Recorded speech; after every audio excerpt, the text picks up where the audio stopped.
In today's video, we are going to be learning about benzene and its structure and the models that were proposed for benzene and which one we now believe is true based on the evidence that has come to light.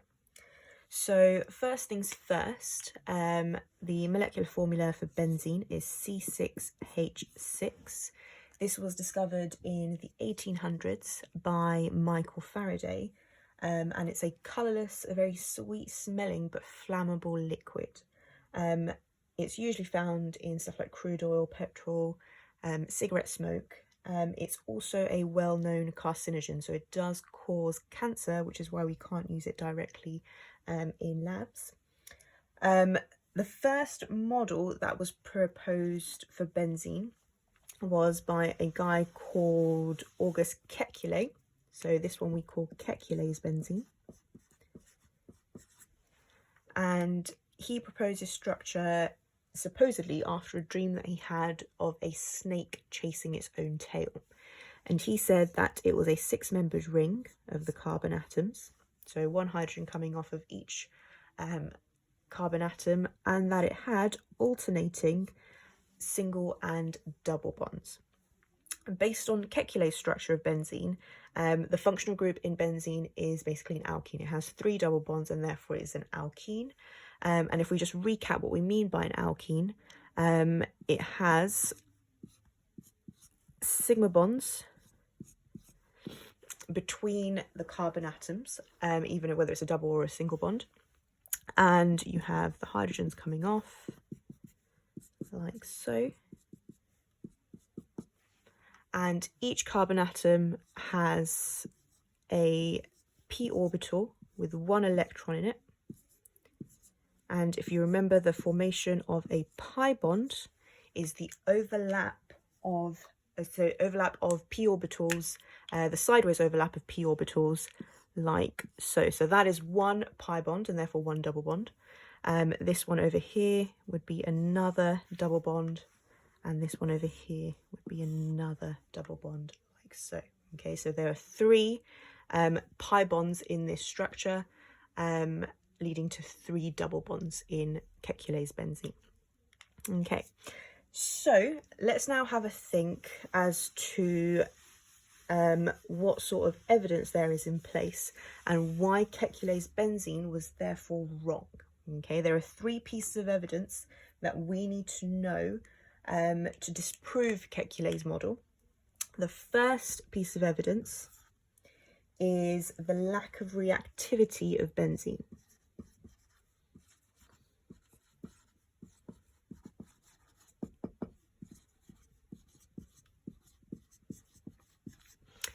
Now, given that Kekulé's model has double bonds in it, we have covered reactions of alkenes, and we know alkenes undergo electrophilic addition. And the way that we test for alkenes is by reacting it with bromine water. It should decolorize bromine water from the orange-brown colour to colourless. And therefore that's what we'd expect if Kekulé's benzene, so this structure, was correct. If it's got an alkene, it should decolorize bromine. It should undergo electrophilic addition. Okay, now the truth is it doesn't undergo electrophilic addition. If we add bromine water to our benzene, it does not decolorize it. So it does not form this product here where it should supposedly decolorize bromine water after undergoing electrophilic addition. Okay, so this reaction does not happen. And therefore we say it does not react the way that we expect it to do if it was an alkene. It doesn't undergo electrophilic addition with bromine or any other sort of electrophile. So that's one piece of evidence to show that benzene probably doesn't have double bonds in it. It's not an alkene. We now look at the second piece of evidence. And the second piece of evidence is due to the carbon-carbon bond lengths.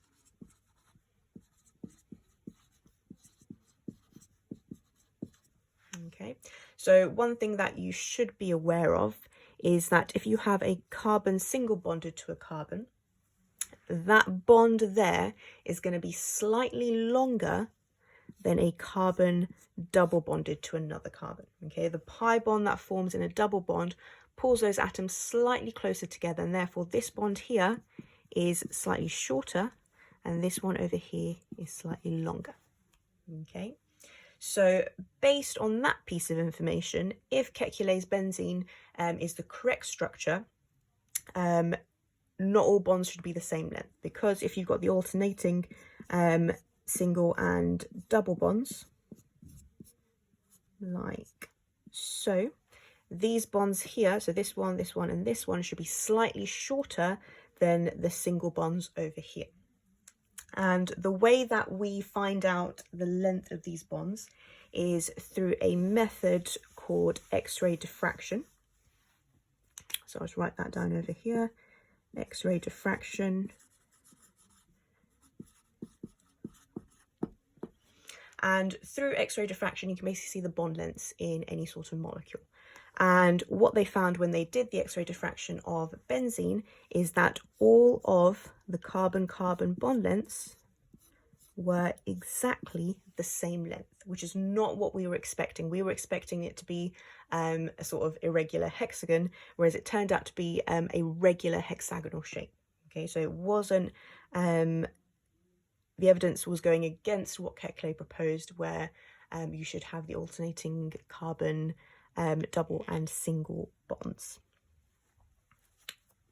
So, two pieces of information so far. One is that the carbon-carbon bond lengths were all the same, and that it doesn't react the way that we expect an alkene to react. Now, the third piece of evidence is when we look at the enthalpy of hydrogenation.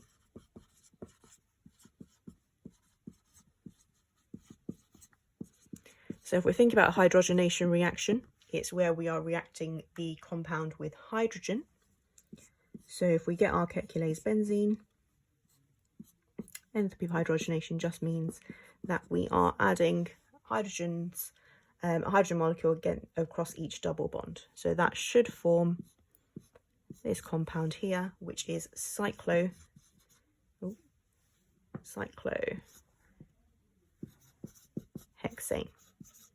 Okay, so if we look at the enthalpy of hydrogenation here, what we can try and predict what it's going to be like is by looking at cyclohexene. So if we look at cyclohexene over here, so cyclohexene just has one double bond in there, and if we do the hydrogenation reaction of this to form cyclohexane 2,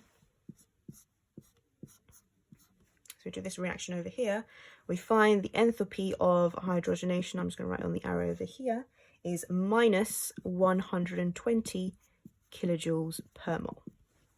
Okay.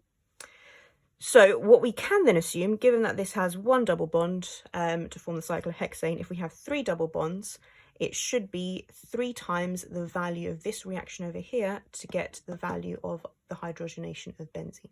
Okay, so if we do 3 times this reaction over here, it should equal the enthalpy of hydrogenation for our benzene molecule, right? So if we do that, if we do 3 times this, that also means we're doing 3 times the value for the enthalpy of hydrogenation. So based on that, the enthalpy of hydrogenation that we expect, given that we're doing 3 times cyclohexene, we're also going to do 3 times minus 120 kilojoules per mole, and therefore we expect it to be minus 360 kilojoules per mole. Right? So when we actually do the enthalpy of hydrogenation of our benzene molecule, so we carry out this reaction, we find out that the enthalpy of hydrogenation is not minus 360, it is actually only minus 208 kilojoules per mole. So as you can see, this is less negative than what we were expecting, therefore we can say it's less exothermic than what we were expecting. Okay, this value over here, because it's less negative, it's less exothermic. So that means for some reason, benzene is actually more stable than what we're expecting. Okay, what I'm going to do is I'm going to put all this information into a enthalpy diagram, so hopefully it makes a little bit more sense. So if we put it into a reaction profile diagram, okay, we've got reaction progress down here. We've got enthalpy, H, up there. Now, given that it's an exothermic reaction where we do the enthalpy of hydrogenation, reactants are going to be higher than our product. So our product in each reaction was cyclohexane. Okay, so that's our product. And if we have 3 times our cyclohexene, like that, there, we were expecting, I'm just going to change colour pens, we were expecting the enthalpy change for this one to be minus 360 kilojoules per mole. Okay, the truth is it was only minus 208, so that tells us that benzene is actually slightly lower than what we're expecting, and therefore, this value was only minus 208. Okay, so that's telling us that benzene is more stable than what we're expecting it to be. Right, so 3 pieces of evidence that so far have disproved kekulase benzene, and therefore we need another model that fits all of this information.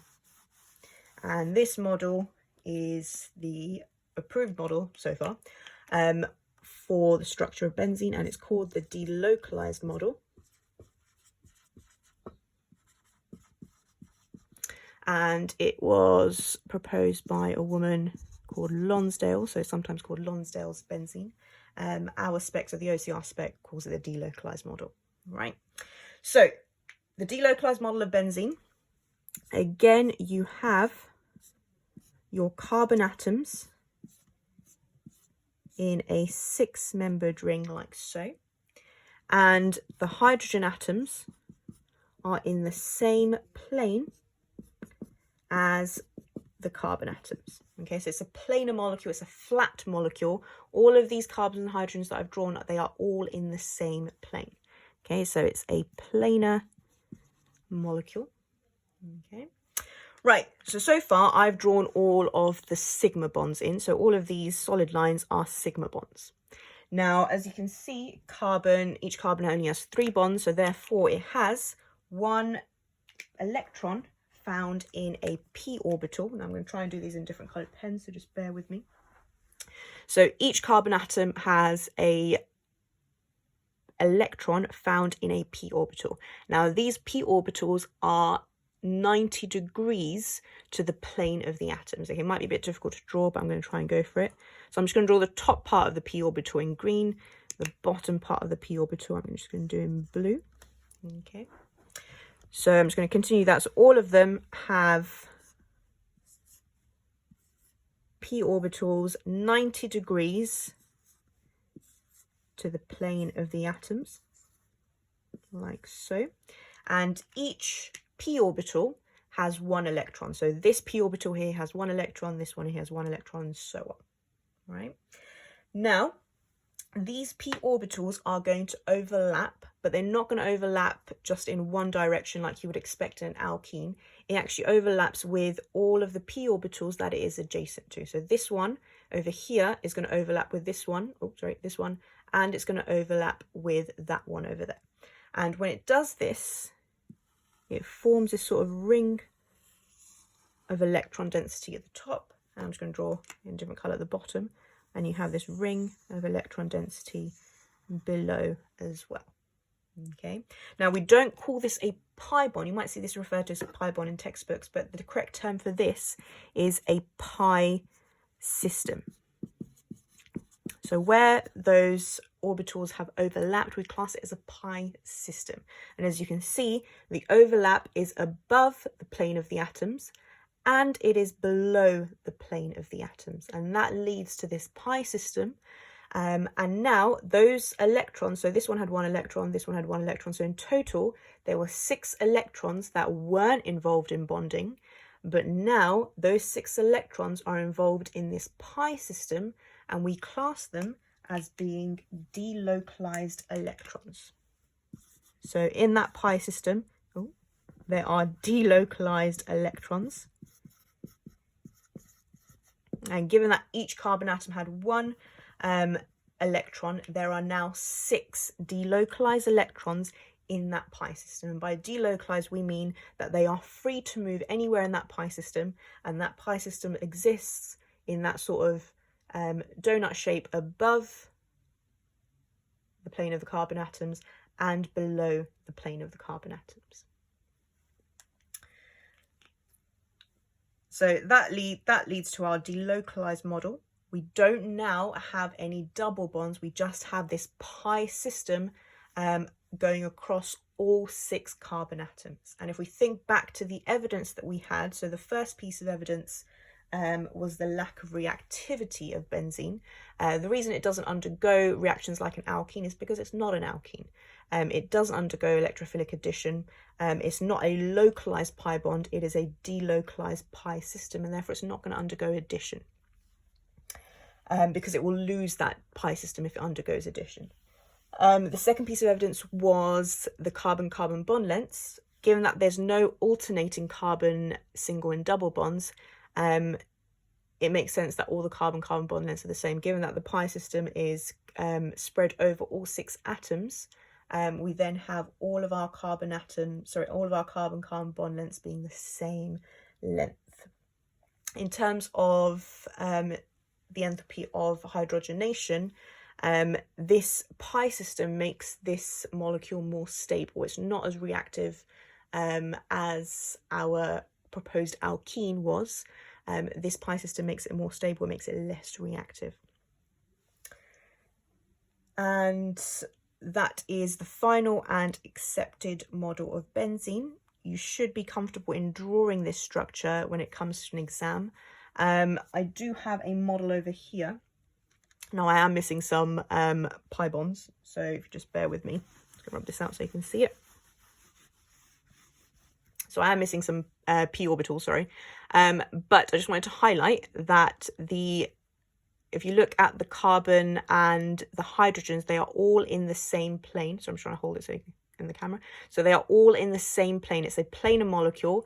These, the purple and the pink, represent the p orbital. So that's 1 p orbital. Each carbon atom has 1 p orbital. As I said, I'm missing a few, so I'm just holding it away from the camera. These p orbitals are 90 degrees to the plane of the atom. So the plane of the atom is there, and all of these p orbitals are 90 degrees to the plane of the atom. So these p orbitals at the top are going to overlap, and they're going to form that pi system, and the same with the ones at the bottom. They're going to overlap to form that pi system.